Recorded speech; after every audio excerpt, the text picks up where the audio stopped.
And here you are at last. It's taken an entire war, one started by my parents and yours, and finally ended by me. You know, I remember your father, the king, once telling my mother that he'd rather his entire bloodline perish than ever bend the knee to us. And yet here we are. I see the old coward sent his only son to meet me in his stead. I suppose he just couldn't handle admitting that he lost right to my face. Or maybe he was just afraid of what I'd do to him, seeing as he murdered my parents in his damned war. But I suppose you aren't interested in hearing about your family's many crimes against mine. No. You want to know what happens next. To you, your family. Maybe you even care about your people.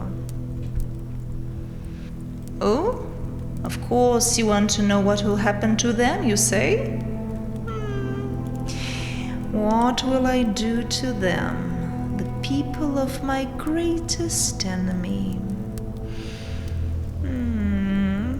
Practically nothing. For most of them, they'll continue to go to work every day, taxes will still be collected, a law might change here or there. Life will go on for the majority of them. Yes, the majority will go on like nothing ever happened. Some others will be less fortunate, but it will all be for the best. My, you're really hung up about this, aren't you? I can't imagine why. You're powerless now. I could have all your people slaughtered for all the good you'd be able to do about it. But fine, perhaps you're just curious about my intentions. Your family, your kingdom, has always prided yourself on your supposed purity. You see yourselves above my kind. In fact, you even saw it as a duty to protect the world from our...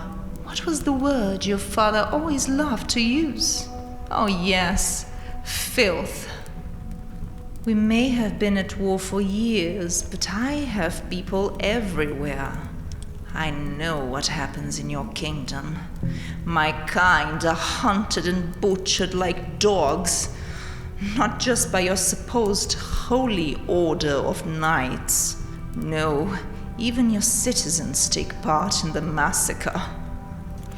I assure you, once my forces are done dismantling your army and purging those damned knights, there will be a reckoning. I kept a list of every man and woman who took part, where they live, what they've done, who they hurt, and I assure you, I'll be making some very public examples of them. Maybe I'll make you and your father watch. I haven't decided yet. And so, that just leaves you and your father, the king, my enemy. What to do? What to do? Your entire family deserves the worst I could give it. You've taken so much from me. You've harmed so many of my people. And yet, I'm ashamed to say I lack your brutality. So no, you shall be living, as will your father and your family. Free? Your family? After everything you've done, have you gone mad? No, I just won't torture you or kill you. I fully intend to humiliate you bastards. Speaking of which, I'm actually happy the former king, sent you in his stead. Oh, look at your face. Why, you look almost as pale as I do. Oh, that's fantastic. I can't wait to see that face a lot more from here on out. I know what you must be thinking now. What am I going to do to you? Well, I was trying to imagine ways to just really stick it to you pompous, uppity pricks. I got to thinking. Your family prides themselves on their purity, and I cannot stress how aggravating your family's holier-than-thou attitude is. And I am currently unwed and without an heir. So I think, just as the perfect send-off to the end of this grueling war is the mixing of our families. Oh, think of the reactions.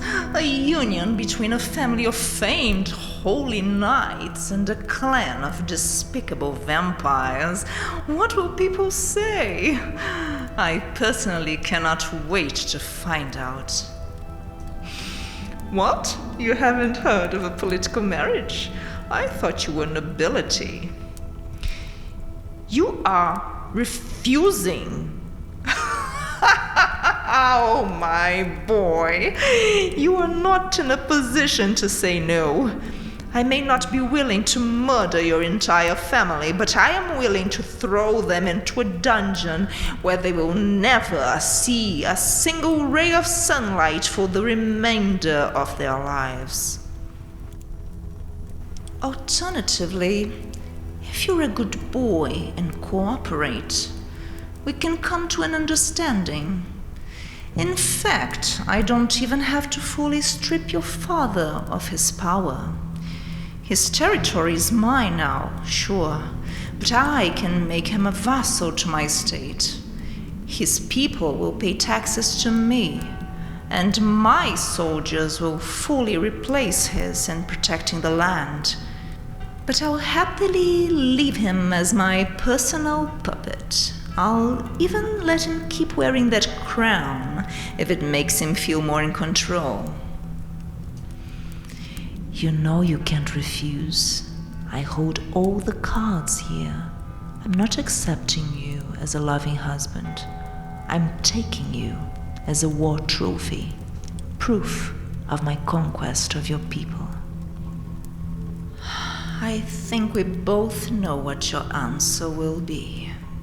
But before you say anything, I know in your land it's traditional for the man to ask the woman.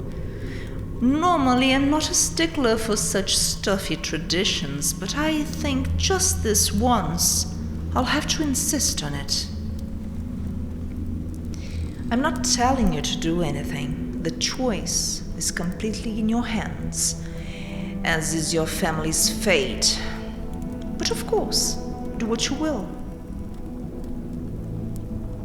What's this? Your face is beet red. Oh, how adorable. I'm sorry, please. Continue with what you were going to tell me. So you want my hand in marriage? You know, I'm just not convinced you really want this. I'm sorry. It's just... it almost sounds like a forced proposal. I didn't feel any real emotion behind it. How can I know you truly meant it? Perhaps you're only after my riches and power. Well, I'm not heartless. You seem like a nice boy, so you know what? I'll give you a chance. Well, a chance to prove your devotion is real. I am a lady, after all. I expect to be courted like one.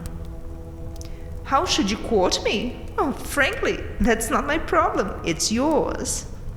Court me however you wish, and if I'm impressed, perhaps I will accept your proposal.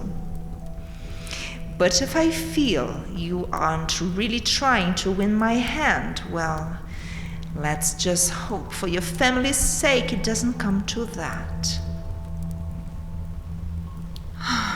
But maybe this is all too much for one night. I'll have my servants show you where you'll be staying for now, and tomorrow the fun can begin. I'm looking forward to seeing your best effort.